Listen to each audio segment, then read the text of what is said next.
Obviously, I've got the microphone on, which reminds me, everybody, please remember to keep the microphone on, otherwise people on the live stream can't hear what's going on. So welcome to this meeting of Finance and Assets Committee, and I would particularly like to welcome those watching the live stream. Agenda item 1 is public question time. Caroline, do we have any questions? No public questions, Chairman. Thank you. Agenda item 2, apologies and substitutions. Do we have any apologies and substitutions, please? We have I'll let Caroline go first. apologies from Councillor Sue Austin and also apologies from Councillor Alison Whelan, with Councillor Gareth Wilson here as her substitute.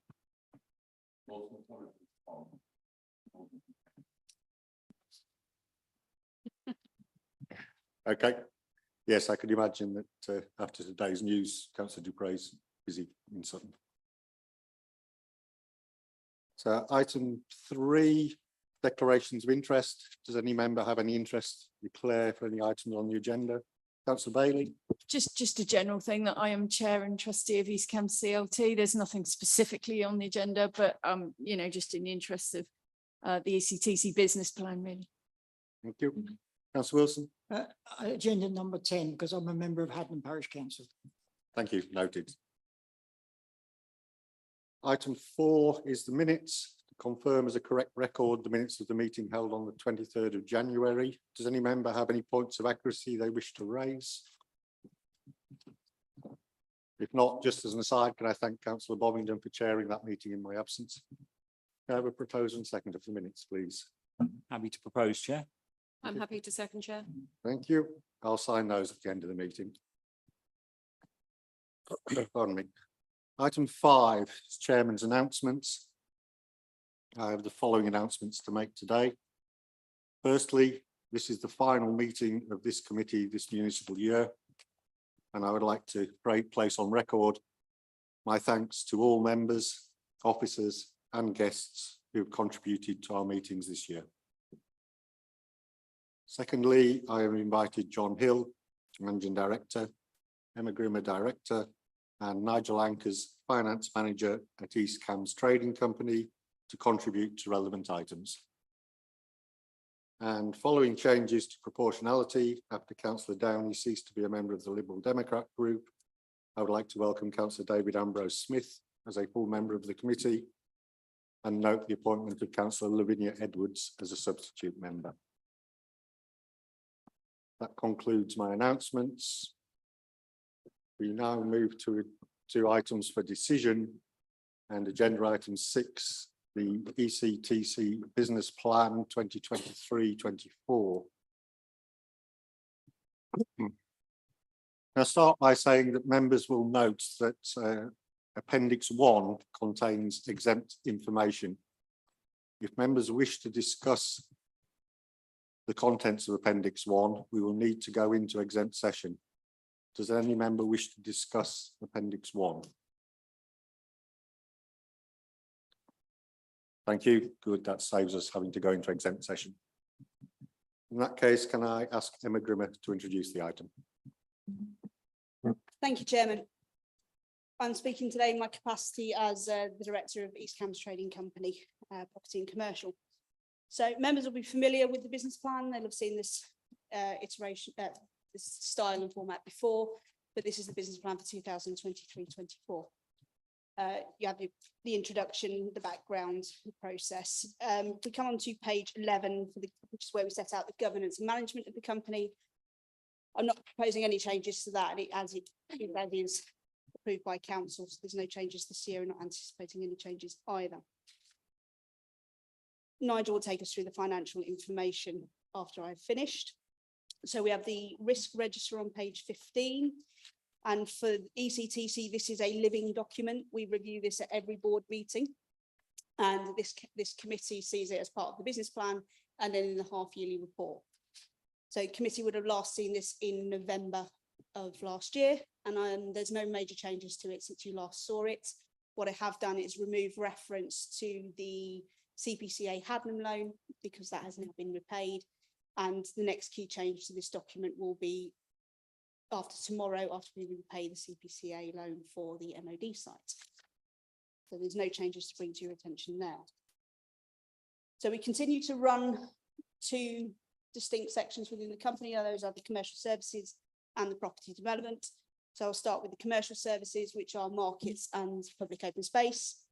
For markets, they continue to go from strength to strength, making profit in past years and continue to make profit in future years. And we are continuing with the investment that we agreed as part of the business plan last year. So, and that's factored into this business plan and the costs going forward. There's been a slight change for the grounds maintenance, not in the service, but in what we charge the council for that. In previous years, we've been able to offer a discount of £100,000, but we're not proposing that for this year. And the main reason for that has been the increase of the NJC costs. So we're not offering the discount to the council this year, and that's been factored into the business plan.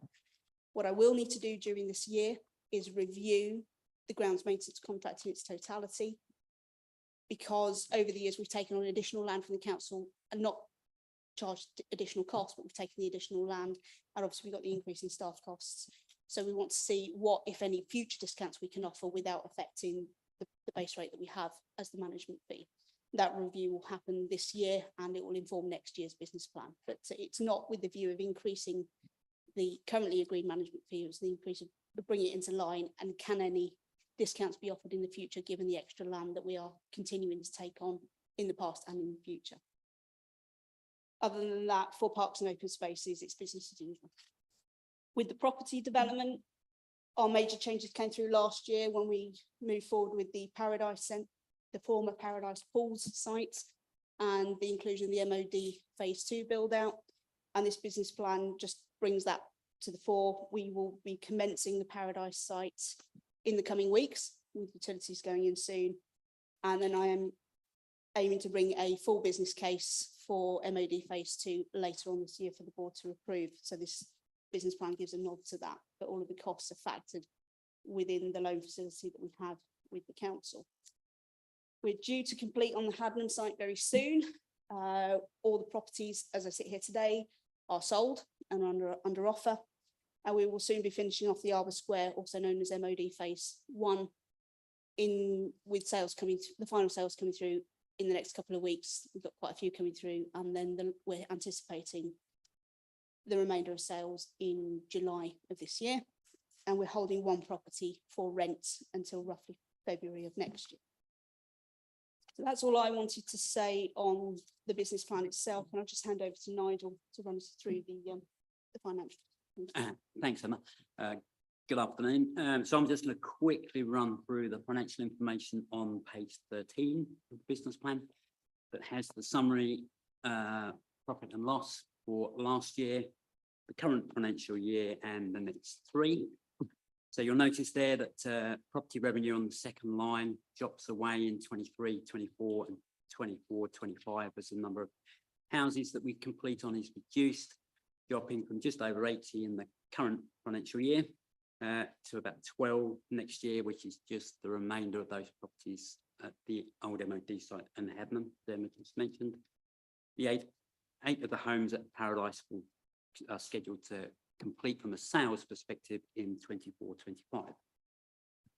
So the revenue jumps in 25-26 then as phases 2 and 3 at the MOD site are forecast to kick in. So this leads overall, the company makes across that period makes a small profit. It is small, but it does, having made that small profit, it does repay its loans with interest and generates additional income back to ECDC through these interest payments and contributions to the service departments. That's it. Thank you. Thank you, Nigel. Right, from the chair, I would like to propose the recommendation to approve the ECTC business plan. Do I have a seconder? Happy to second, Chair. Thank you. Members, any comments or questions to officers and guests? Councillor Trapp. Yeah, a number of comments. The property development, I'd make it that there's 26% affordable housing here, which is compared to the 30% we should be having. So that make just that point. And at West End Gardens, they're just making the calculation. The Haddon one is actually helping that proportion. That's one comment. There's a comment here about on page 8, that was on page 7.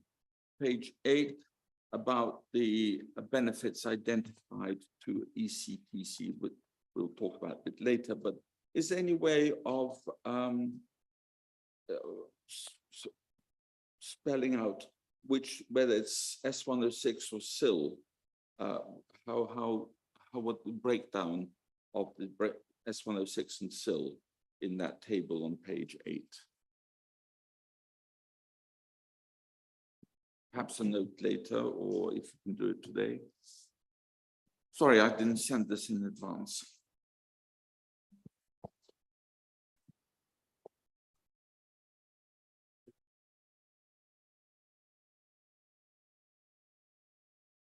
Yeah. Yeah. So total SIL, Sorry, councillor Trapp, can you turn your microphone off so that is picked up? thank you. Total SIL money would be 1,051,000 across the years. And section 106 would be 190. Councillor Trapp is Oh, looking at the table in page 8, are you, councillor? Can you Uh, help so- us with that? Sorry, yeah, that Thank was you, the Chair. total for that, for all the years. Looking at that table, it's just for the cumulative to date. So the split is 675 for SIL and 89 for section 106. Thank you. Right, so no further questions. So councillor Ambrose Smith. Thank you, Chair. It's a question for Emma. Emma. Regarding the Ely markets, has any risk analysis been done going forward regarding the Stuntley Village development, market development, shall we call it? The shopping centre there. The nature of what's proposed at Ben's Yard, Is that what it is, Ben's Yard? it's called Ben's Yard, yeah. We don't anticipate it having an impact on the market. It's been discussed, yes. Thank you very much. Thank you. Members, move to the debate. Councillor Bailey. Yeah, I just want to make a few comments if I may. Thank you. It's always nice to see the new business plan and look at past efforts.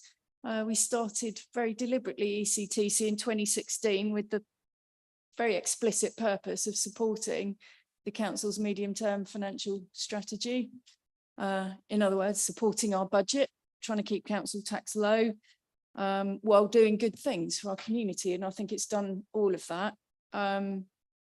I think the markets just go from strength to strength. They're incredibly popular. They help bring footfall into Ely Centre, you know, supporting other independent traders and high street businesses, I think. And the diversity of the offering from the markets now, I think, is incredibly popular, and they're turning a profit rather than being a drain on the council. So, you know, full congratulations to them. Parks and Open Spaces has returned money from the management fee and is offering a service, a high quality service to other organisations. So all of these things are good for everybody, really. You know, they're good for taxpayers, but they are good for our community. And of course, Palace Green Homes has delivered some incredibly high quality developments to be proud of. I think if you look back now and you look at, you know, Barton Road, which personally I think, you know, is incredibly high quality development, and obviously Hadnam CLT, which is lovely, and, you know, giving new homes to local people with the strongest ties to their community, which is fantastic, and servicing the needs of that community and providing an income to that community. They own those properties in perpetuity, so it's really all good. You know, and the same with the other CLTs that the company has supported. So, you know, great to be building new homes. And okay, it might be relatively modest contribution in terms of numbers overall in our district, but that is growing all the time. And we were frustrated with, you know, the number of homes being delivered in East Cams. We were dishing up planning permissions, but actually, you know, we've shown that we can actually get on, you know, make a contribution ourselves. So I think that's good. And of course, we've had massive interest payments to East Cams District Council as a result of the activities of the trading company, which shouldn't be underestimated, the importance of that. And when you compare the income from that with, you know, putting up council tax, it's very significant.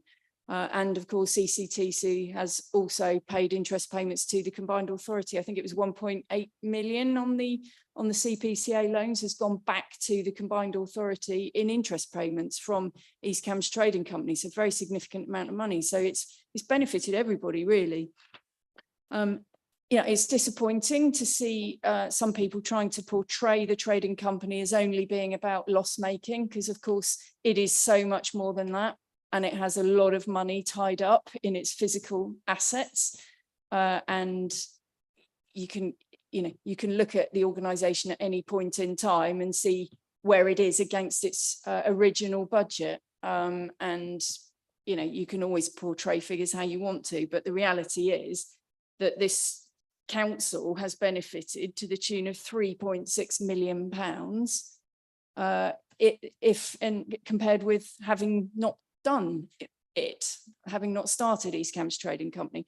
That's a huge support to our budget and our medium-term financial plan. And I think trying to put forward the one side of that argument without informing people about the other side of the argument, where, you know, 3.6 million, we couldn't have hoped, well, it would have been illegal to try and raise that money through council tax, because we would have breached council tax increase limits, and we would have had to hold referendums to do so. So for me, you know, it's been a hugely positive thing that we decided to do. You know, it's a complex structure. It's not easy for people to understand it, but it's just benefited the community. It's benefited the council. It's benefited taxpayers. It's delivered new homes and great services like the markets and parks and open spaces. And I just want to congratulate everybody that's involved. I think it's hugely positive, and it's the product of a huge amount of hard work. And I think particularly given all of the issues that we had through COVID, where we had to stop building and all of that, really difficult time. And the fact that we've managed to turn all that around and are repaying the combined authority loans. We've already repaid the Haddenham one early. And my understanding is that the one for the MOD will happen on time, which is presumably by tomorrow, I believe. So I just want to thank everybody involved for making that happen, because it's not happened by accident. It's happened through a huge amount of hard work. I'm incredibly proud of this trading company and everything that it's achieved. It would be nice if everybody supported and recognised the very significant contributions that it has made to the lives of East Cams residents. Thank you, Chairman. Thank you. Councillor Goldsack. Thank you, Chair. I'd like to add some congratulations, but I'm going to focus in on the markets. I think what's happened with the markets has been remarkable. It can drag a curmudgeon old person like me from my village to bother to come across to Ely, because you get a nice cup of coffee and you can watch the world go by, and it's relaxing and it's lovely, which is not what you get with the other options.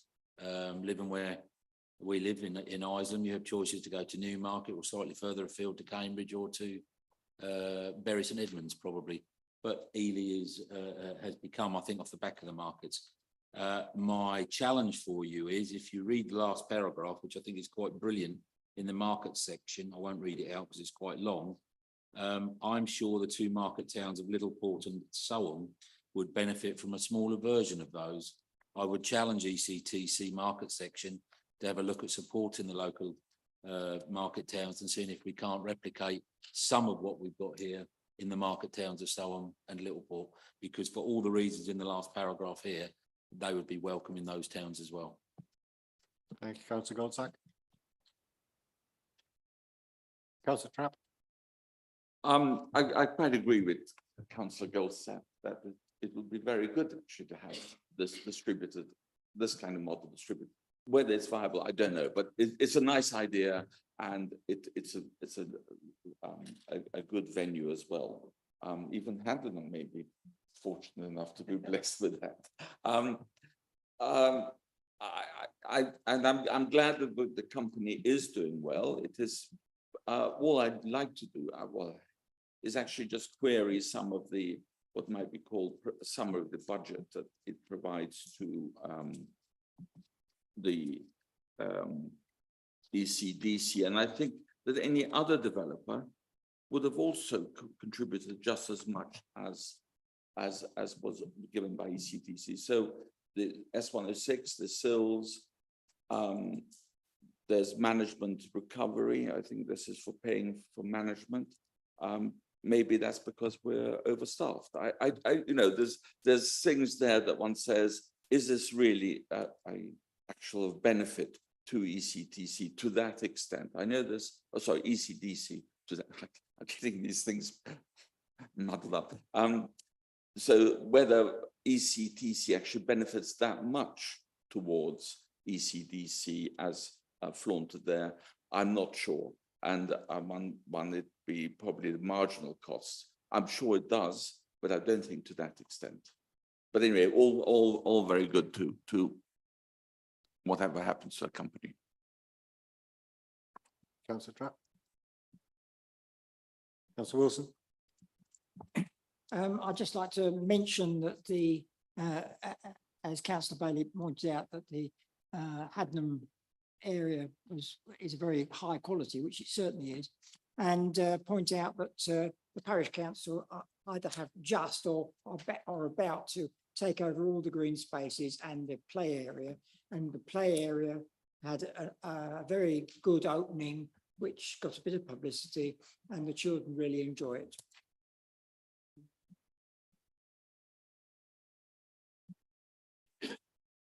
Right, thank you. Well, nothing further, just from the chair. I think we ought to bear in mind some of the other bits. I mean, okay, Councillor Trapp, you say, oh, some of that money would have come in anyway.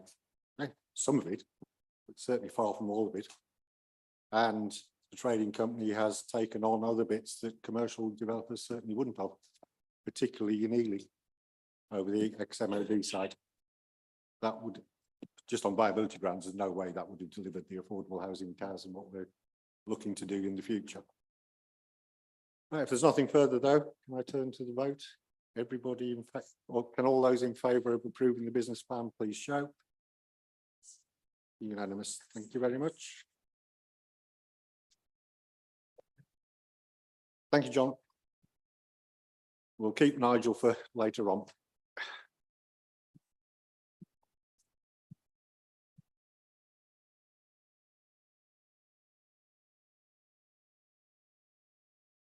Brings us on to item 7, which is end of year reports for 2022-23 and service delivery plans 2023-24. Emma, can you please introduce the item? Thank you, Chairman. As we did last year, there's no intention to have each of the service managers present their end of year reports and then present their service delivery plans for next year. You have them for democratic services, economic development, finance, human resources, infrastructure and strategic housing, legal services, open spaces and facilities, reprographics and strategic planning. You're being asked to note last year's end of year and to approve next year's service delivery plans.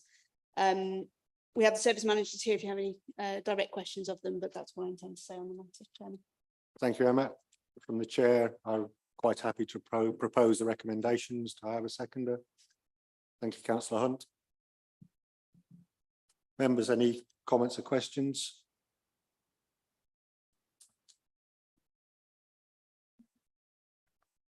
Do have one. Councillor Pratt. I'm trying to make a note of where it was. Where it actually there was something like 4% still outstanding. Would it be recovered, or is that on the wrong? I'm trying to. I made that note earlier, and I forgot where. Where it will be outstanding, it will be going through the recovery phases. So we have every intention to fully recover that still, Councillor Trapp. We have processes in place to do that. Thank you very much. Thank you. Right, if there is, oh, sorry. Right, in that case, we move to debate. Councillor Bailey? Yeah, we did this at Operational Services Committee the other day, and I just wanted to say a similar thing, really. The fact that there isn't necessarily an awful lot of debate shouldn't be taken as, non-gratitude for the amount of detail that goes into these service delivery plans and the effort behind them. I think they were really good. We didn't used to have these many moons ago, and, it was difficult to understand exactly what was going on and, what different areas of the organisation did. And this gives people a very easy to understand picture and, what our plans are for the future and a sort of status of where we're at. So we're hugely grateful for the amount of work that goes into these. And it gives anybody who's, wants to understand the different areas of the business, what goes on and what they do and how we're doing, really. So there is a lot of work behind all of these. And thank you. You're the bits of the organisation that keep everything going, and some other very, specialist areas as well. So thank you to the officers for everything that they do and all those that get on and deliver this stuff really day in, day out. Thank you. That's it. Just echo that from the chair, and thank you all for the clarity of work that goes into these reports. I think they are important. Councillor Trapp? I just add to what Councillor Bailey said. Thank you very much for all the work you're doing. And lack of comment does not mean lack of reading it and absorbing it. Thank you very much. Thank you. Right, members, if there's nothing further on this debate, are we all in favour of the recommendations? Please show. Thank you. It's unanimous. Brings us on to agenda item 8. Asset update and asset management plan 2023-24.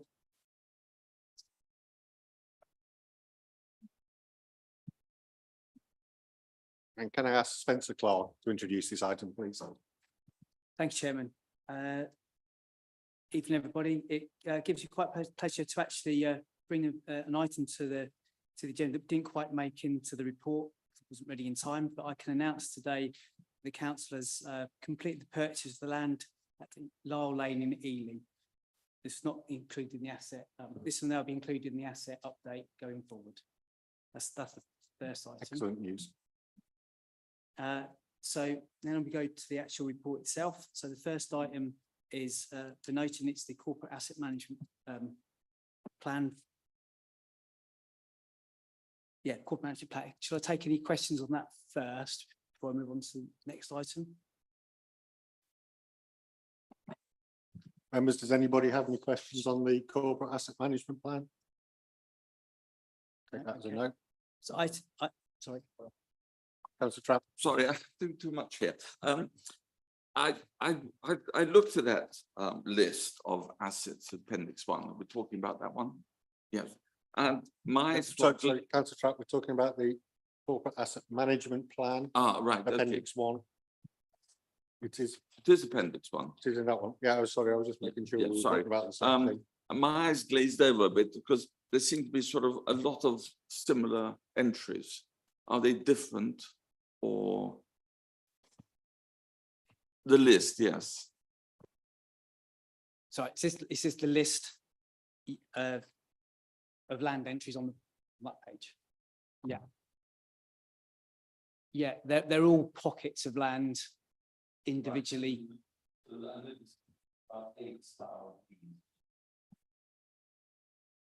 Yeah, that's correct.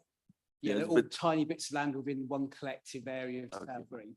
And the other question I asked is there any rhyme or reason to the order in which these are placed? No, it's just as they've been added over the years to the list. There's no order. Well, they're in their town order, but that is Chronological order rather than location or address or, yeah, okay, thank you. You. Right. Oh, sorry, Councillor Goldsack. Thanks, Spencer. Just a quick question, and it's a lack of understanding. Hopefully you can give me some clarity. I read through the list and was pleasantly surprised or horrified one way or another of how many tiny little bits of you have to look after. But I was wondering why on some of them, I'm talking particularly about the open spaces and play areas here. I was just curious as to why we're a lessee and a lessor and majority of them are freehold. So we lease out and license out to some parishes, some of the playgrounds. Right, so we maintain the ownership, but we lease the maintenance and everything to parish councils. That's correct. Okay, thank you, thank you. Okay, so if nothing further on the asset management plan, can we move on to approving the asset management spend for questions on the asset management spend for 2023-24? Spencer, anything you want to introduce on this one? No, if you can just go straight to questions, please. No, thank you. And any questions on the asset management spend to date? No. Any questions on the reprofile budget for depot improvement works? No. Right, so there's no further questions. We now, oh no, hang on. Yep. Can I have a proposer for the? I'd like to make a comment if I could, Chair. We seem to be going through this agenda and not having a huge debate, but actually I've found out that I've been aware of what's going on and I can see what's going on and nothing concerns me. So I think officers should take note of the fact that there's no grilling going on indicates that they're doing a good job. And I'd be delighted to propose this as well. Could I have a proposer? They just said I'd Sorry, be delighted to propose. I was distracted. Can I have a second? Happy to second, Chair. Thank you, Councillor Halford. Councillor Wilson. I think actually it would be much easier if they were put into an order which we could see them so that they were put into geographical order or by parish or something. So that the similar places could be put together rather than a chronological one, which is not conducive to anything really. I just found I was looking through for bits of Hadnam and I can see bits of it, but and it's difficult to say, right, well, if we've got this green space here and that green space there, and they've gone to the parish council to look after, why don't they look after this other green space as well or something? So we can't really do that with the list being so large and difficult to manage. If it's okay, I'm happy to look at that as another option. Councillor Bailey. I do believe there was a map book. I mean, I have a map, it's a bit old, but I've retained it. I have a map of all ECDC's assets in my Downham Villages patch, probably from, I don't know, 10 years ago or something, but it does exist. It's probably a piece of work I do need to do because I'm probably the only person that knows all the areas collectively. So yeah, it's probably a piece of work that probably needs to be done. Okay, we'll leave that piece of work with you to look at, Spencer. The vast majority of it is on the county council website on public ownership maps, because I know I use. Yeah, I know I use that in my village. David, I can't say Ambrose Smith. You were on a roll, weren't you? Yeah, but well done all the same. Thank you. Right, if there's no further questions, Spencer, we move to the debate. We have four recommendations in front of us. Firstly, note corporate asset management plan. Are we all happy to note? Approve the asset management spend for 2023-24. Can all those in favour please show? It's unanimous. We're noting the asset management spend to date, so that's noted. And we need to approve the reprofile budget for the depot improvement works. All those in favour please show. Thank you. That's unanimous. Thank you, Spencer.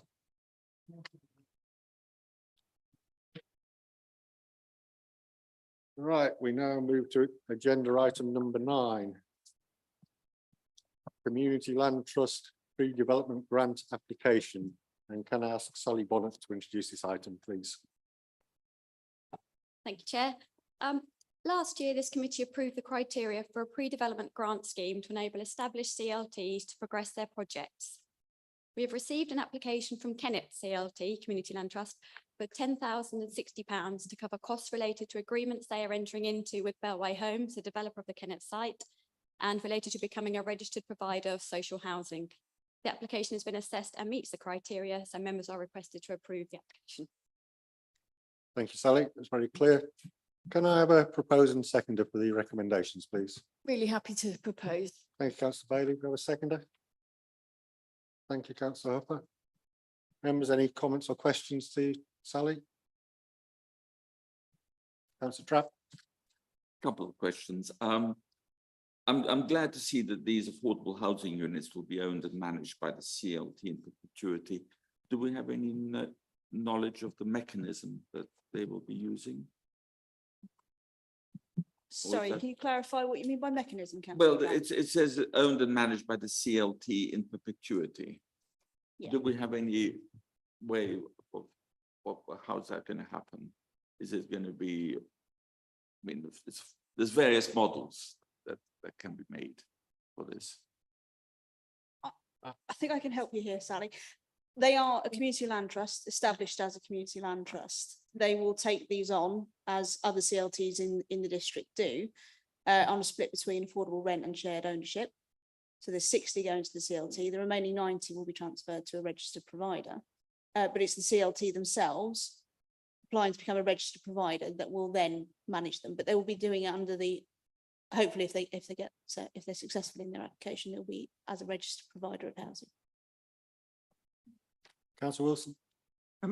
It's quite obvious that the CLT will need help before it's got any income, and the small starting thing of in this case 10,000, but in case of Hadnam CLT 5,000 actually enables the CLT to sort of get itself going when it's got bills to spend and no income. Later on, of course, that won't be a problem, and when they've got some assets, they'll be able to borrow against those assets, and that will work perfectly well. So this is sort of like a starting up thing, which helps the thing. So to start, and let's hope the CLT is as successful as the Hadnam one. Councillor Wilson. So any further questions to Sally? Councillor David Ambrose Smith. Thank you, Chair. Sally, of the £100,000 CLT development grant, how much have we spent of that to date? So this is our first application. Thank you. Councillor Hunt? Yes, I'm absolutely delighted that Hadnam CLT is successful and has been appreciated as much as it has. But whenever we mention this, I just think how sad it is that the financial input from the combined authority isn't always recognised. And although Hadnam has been a success, there are other CLTs that have been equally successful and have managed to get the affordable rents nearer to the 60% rather than the 80% of market rates. So I think we should look at the whole CLT action and look and pick out the best from each of these so we can learn. But I congratulate Hadnam on doing so well, but others have been successful as well. Okay. Thank you, Councillor Hunt. I think we're sort of straying away from questions to officers at the minute. And are there any further questions to Sally? If not, we'll move into the debate, but could I ask people not to repeat what has already been said in questions as part of the debate? Councillor Bailey. Yeah, I just want to say to Kennet CLT trustees, because I meet with them regularly, as does Councillor Huffer, and it's that this is an enormous thing that they've taken on. They've been with it for years and years and years now. They've put in thousands and thousands of hours of work to get to this point. And, you know, to take on becoming a registered provider as well is a massive, complex piece of work that, you know, they've had a lot of support from this organisation to do, but they've massively paddled their own canoe as well. They're a hugely dedicated bunch. And I think they should, I'm really pleased, you know, it just shows that we needed this fund, this £100,000 fund when we agreed it in our budget in February. You know, because nationally, I think it's the Community Housing Fund, I think it's called, is, you know, not currently available. It's notoriously, you know, difficult to access and oversubscribed. So the fact that we've got this fund to support our CLTs in East Cambs is fantastic. And I'm really pleased to see Kennet coming forward and forging ahead and taking advantage of it. And it is brought into stark contrast with what's going on at the Combined Authority, where there was a proposal on the table at the last board meeting to get rid of their fund, similar fund that they had only agreed in January, and to take it off the table and stop all support for community land trusts, which I think is a complete travesty. But, you know, we will continue, you know, certainly my hope that with this organisation will continue our support for CLTs, which is a growing movement, you know, across the country. And you know, a lot of our CLTs got recognition the other day in a brand new national report that's just out. And East Cambs was noted in that report for having its, you know, community-led development policy in our local plan, and that is notable. So I'm really proud of our support for CLTs, and chuffed to bits that Kenneth's brought this forward and is getting on with becoming a registered provider. And, you know, finalising its arrangements. So, you know, we'll have spades are already in the ground, but proper spades in the ground and proper houses being built very soon, which will benefit the community. So it's fantastic. Thank you. Councillor Trapp.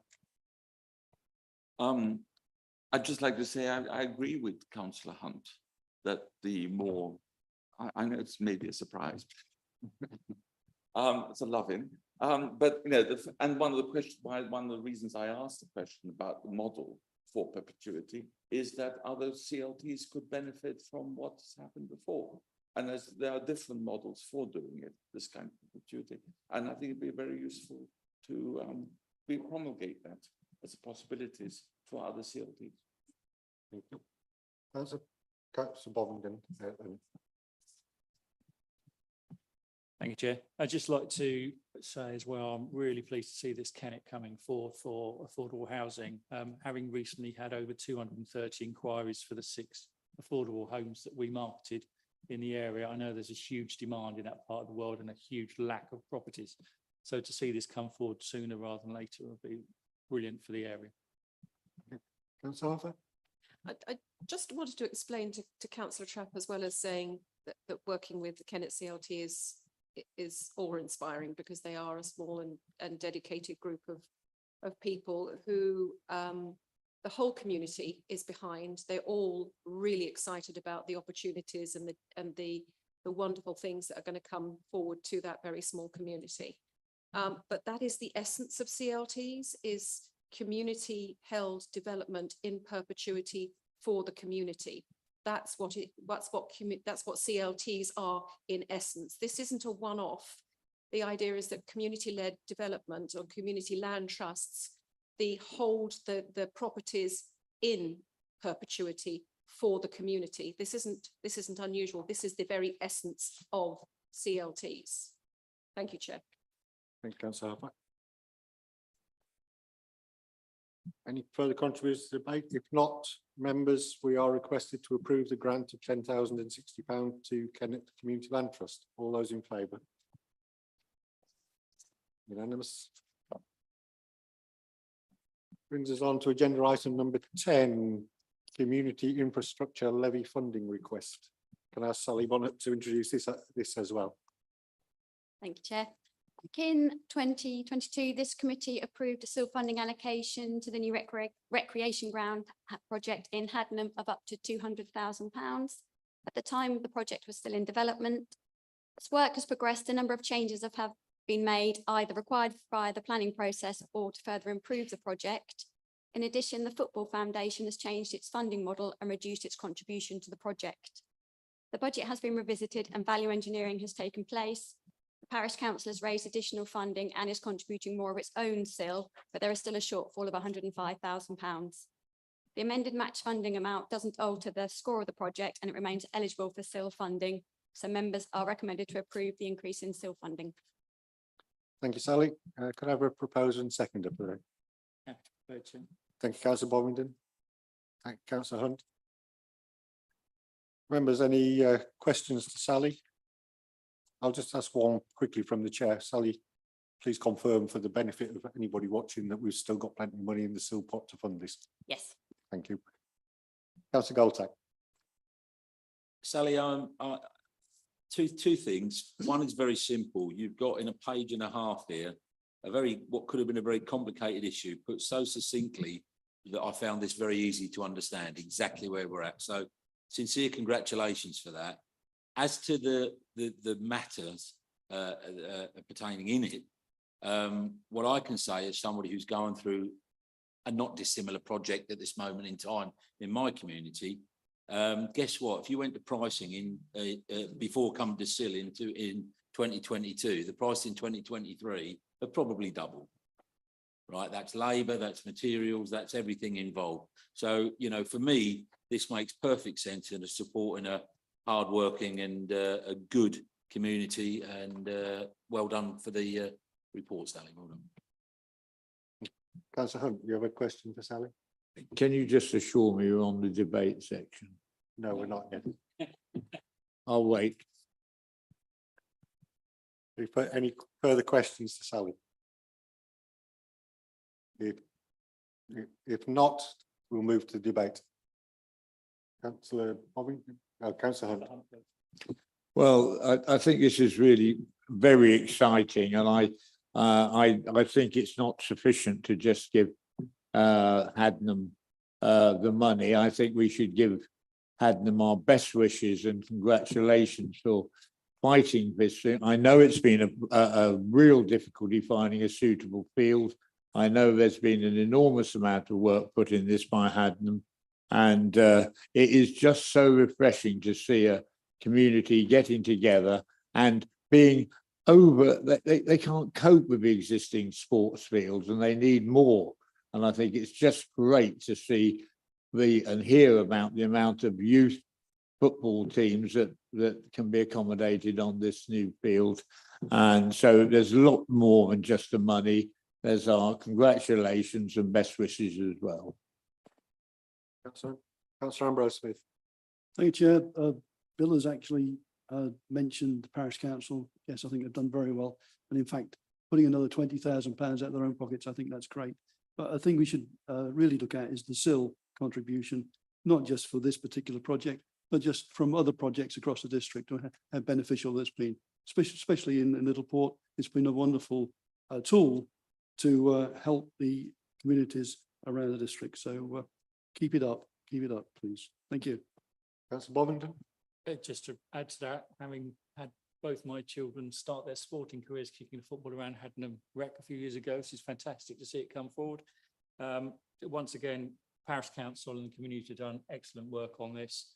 And again, this is a fantastic example of what SIL can actually contribute to. Councillor Trapp. Yes, just to mention, it's actually quite good that they're future proofing by increasing the number of car parking spaces, by improving the disabled access, and also the improvement to the new town road access. So for all those reasons, I think it's absolutely essential that they go ahead with this improved plan, and also noting that they've been able to contribute some more money, despite the fact that the Football Association, which is quite sort of on its uppers, I think, paying all those salaries, has actually reduced its grant, which I think is very sad. Is a sad reflection on the Football Association. Thank you. Or Football Foundation. Thank you. I just wanted to echo what Councillor Ambrose Smith said about SIL, and it was, it was a good day when we decided to become a SIL charging authority, which Emma Grimmer brought in, I do believe, I sort of oversaw it while she was here. And it's been brilliant. It's brilliant. I mean, it's so much the best way of accumulating developer contributions to spend on the things that are needed.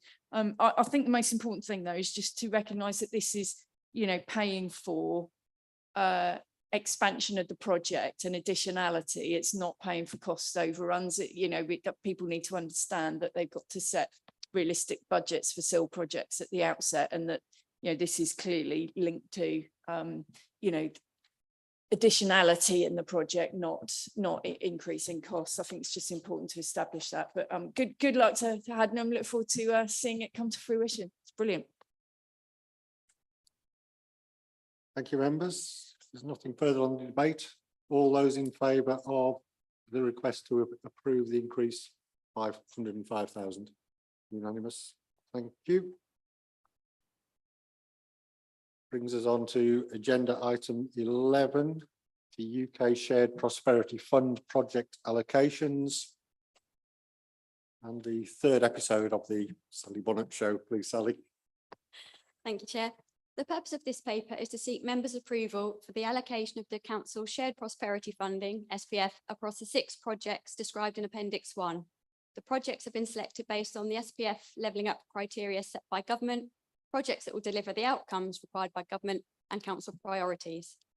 The 5 routes for the Sustrans feasibility studies were identified by the Bus Cycle Walk Working Party based on the ECDC consultation held in 2020 and the ECDC schemes in the county Local Cycling, Walking and Infrastructure Plan, LCWIP.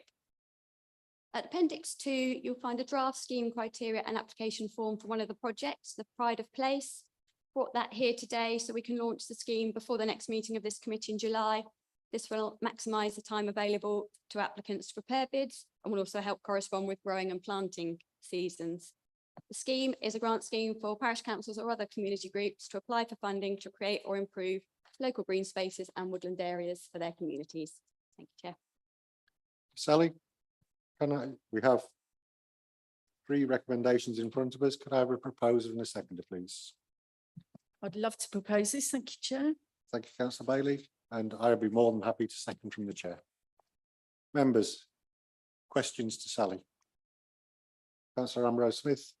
Thank you, Chair. And Sally, regarding the Sustrans cycle routes and feasibility studies, I think it should be known that, that this is the second tranche, and we've already had the tranche for Littleport and Ely, which was the most requested out of all of these throughout the whole district. So thank you for that, and I hope these 5 here are as successful as the feasibility study has been for Littleport. Thank you very much.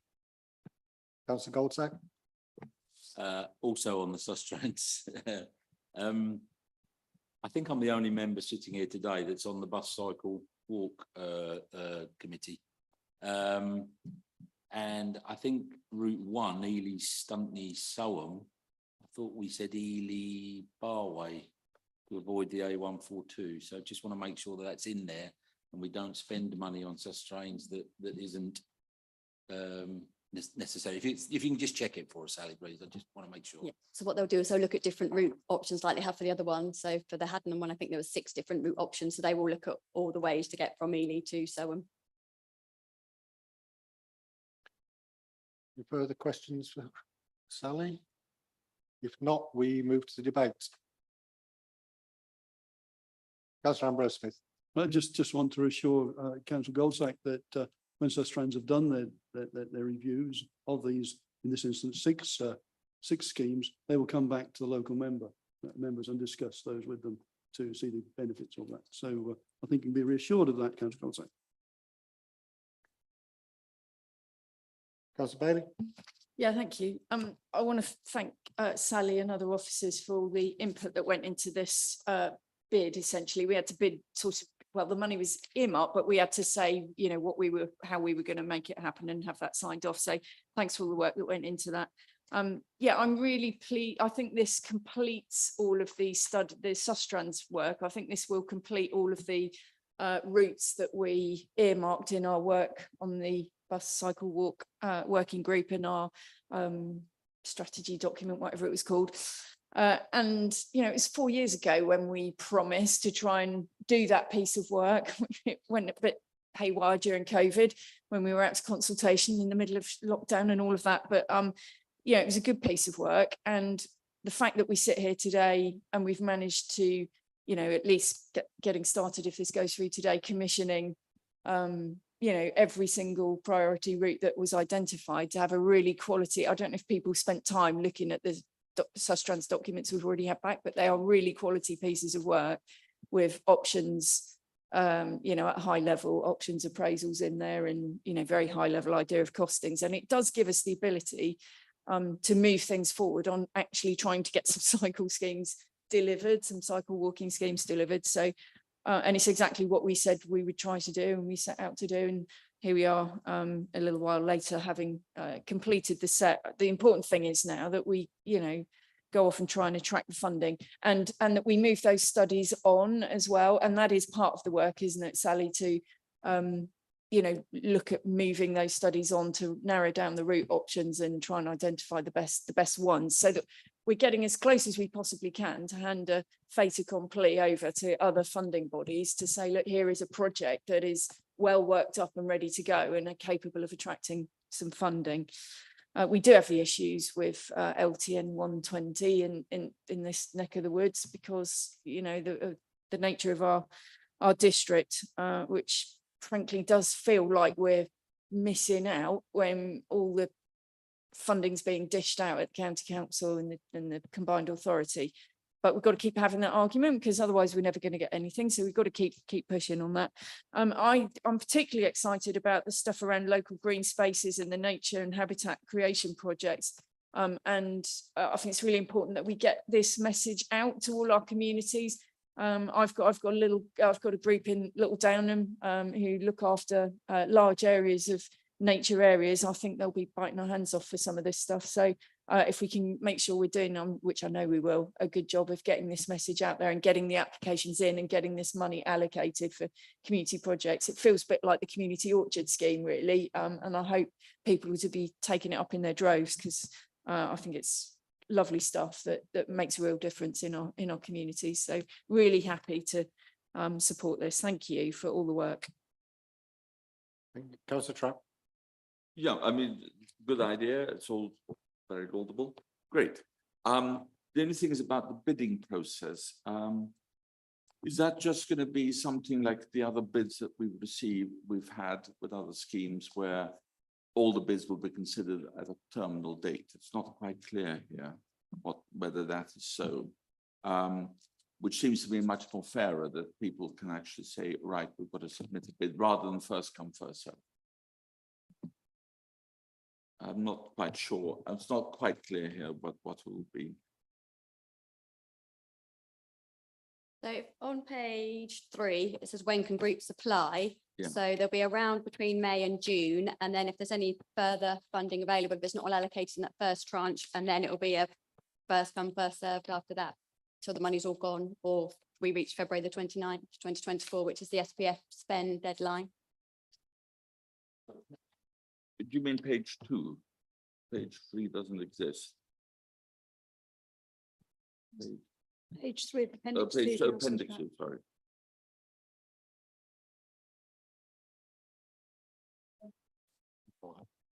Yeah.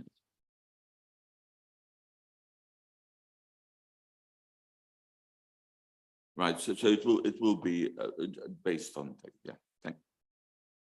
Councillor Hunt. Yes, thank you, Chair. I get sort of rather frustrated, when I look around the different local authorities and I see this sort of combined authority that seems to do very little except to introduce a new form of taxation to the people of East Cambridgeshire. I see the county council going to the maximum amount of council tax that the law allows, and a complete disdain of the public, which somehow or other they believe that they have a right to be intelligent and nobody else has. And then I see what happens here. And I think what we're seeing here is not an officer-run organisation or a member-run organisation. We see cooperation and working together, and it's a pleasant atmosphere that achieves things. And I commend the members involved in this and also the officers, and I commend the fact that it's a cooperative thing and it's not It's not a battle or anything like that. So I commend it. Members, if we've no further questions to Sally, move to the debate. I think we've gone beyond it again, personally. Right, all those in favour, we have the recommendations in front of us. Unanimous. Brings us on to agenda item number 12. The Regulation of Investigatory Powers Act 2000, Policy and Guidance, and the Covert Human Intelligence Sources Policy and Guidance. Thanks for the longest title I've ever read out in a committee meeting, Maggie. Can I ask Maggie Camp to introduce this item, please? Thank you, Chairman. As detailed in the report, the council's policy in respect of RIPA was last updated 2014. It's therefore well overdue for review. Having carried out a review, it was clear, that new policies were needed. And these are before you today as the updated policies and guidance, which are attached to the report. It was also timely as well to provide a report, an update to committee on the use of the council's powers under RIPA. And the committee are asked to note under paragraph 3.7 of the report that the council has not used these powers, and a nil return has been filed with the IPCO since 2015.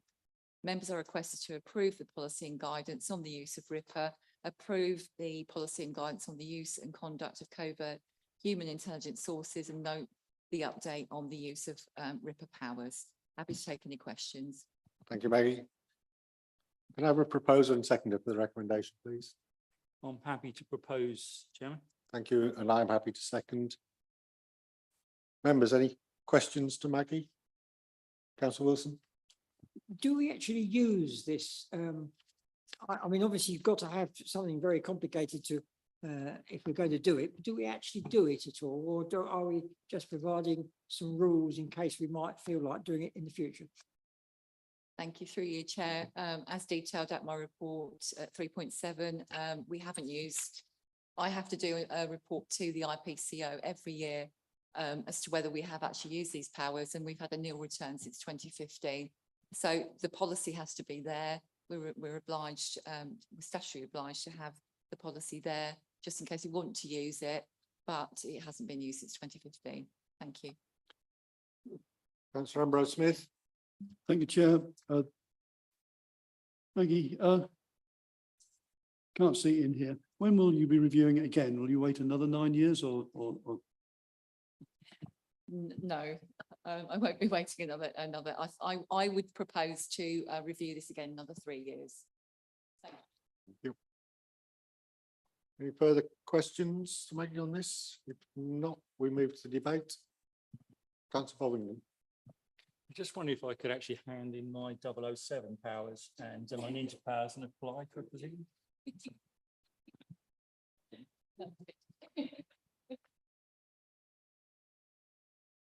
Anything further, members?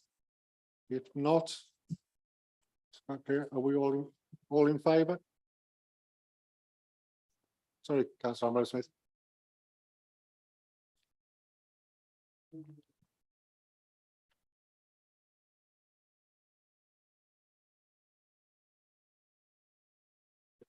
Proposer happy, I'm happy as seconder, so yeah, add it in.